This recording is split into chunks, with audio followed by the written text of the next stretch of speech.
Perkenalkan, nama saya Arlen Zulfan Silalahi dari Prodi POR NPM 2315030041. Pada kesempatan ini saya akan menyampaikan tugas modul 3 berupa penjelasan tentang strategi evaluasi kurikulum dalam bentuk MIT mapping. Evaluasi kurikulum merupakan salah satu langkah penting untuk memastikan bahwa kurikulum yang diterapkan benar-benar efektif, relevan, dan sesuai dengan kebutuhan peserta didik. Evaluasi kurikulum adalah proses untuk menilai keberhasilan implementasi kurikulum. Tujuannya adalah memastikan kurikulum berjalan sesuai rencana, memberikan manfaat, dan bisa dikembangkan lebih baik ke depannya. Dalam evaluasi kurikulum MIT mapping ini, saya membuat cabang pertama, yaitu tujuan evaluasi yang meliputi 1. Menilai efektivitas pelaksanaan kurikulum di kelas. Yang kedua, menyesuaikan kurikulum dengan kebutuhan dan karakteristik siswa, sehingga pembelajaran tidak hanya sesuai secara administratif, tetapi juga bermakna. Apa itu evaluasi kurikulum? Sebelum masuk ke strategi, kita pahami dulu apa itu evaluasi kurikulum.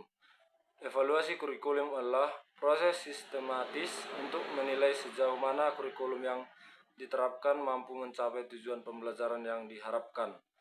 Evaluasi dilakukan untuk mengetahui kekuatan, kelemahan, serta tingkat keberhasilan pelaksanaan kurikulum di lapangan. Evaluasi kurikulum yaitu kita bisa melakukan perbaikan dan pengembangan kurikulum agar lebih relevan dengan kebutuhan peserta didik, masyarakat, dan perkembangan zaman. Pusat dari MIT map adalah strategi evaluasi kurikulum. Dari pusat tersebut terbagi menjadi beberapa cabang utama, yaitu 1. Tujuan evaluasi.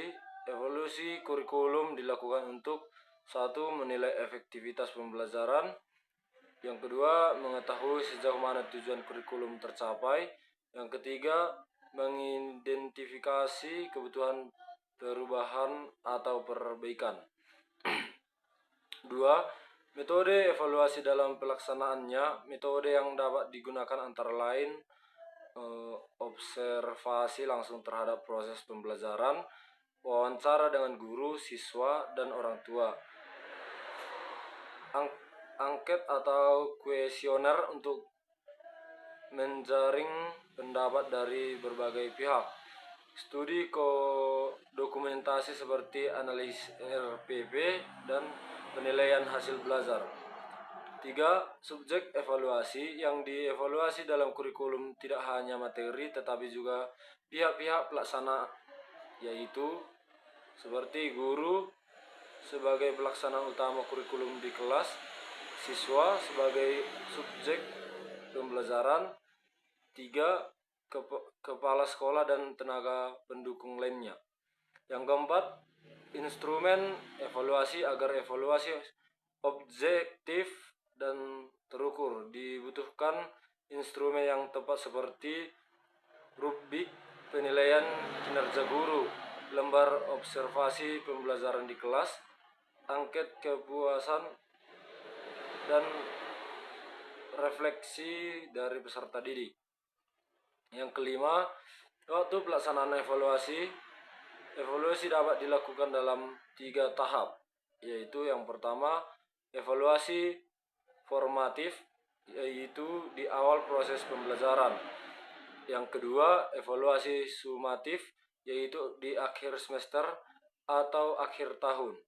Yang ketiga, evaluasi berkelanjutan untuk penentuan rutin dan pengembangan kurikulum secara dinamis. Yang keenam, tidak lanjut evaluasi. Hasil evaluasi kurikulum tidak hanya kumpulkan tetapi harus ditindaklanjuti, seperti menyempurnakan materi dan metode ajar, pelatihan guru untuk meningkatkan kompetensi, revisi kurikulum berdasarkan hasil evaluasi lapangan.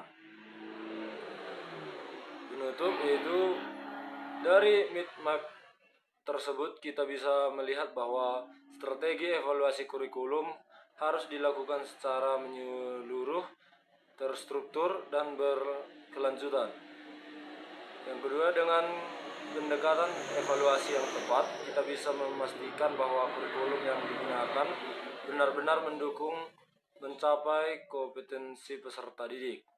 Demikian pemaparan dari saya mengenai strategi evaluasi kurikulum dalam bentuk mind mapping. Semoga video ini bermanfaat dan dapat menjadi inspirasi dalam pelaksanaan evaluasi kurikulum di satuan pendidikan.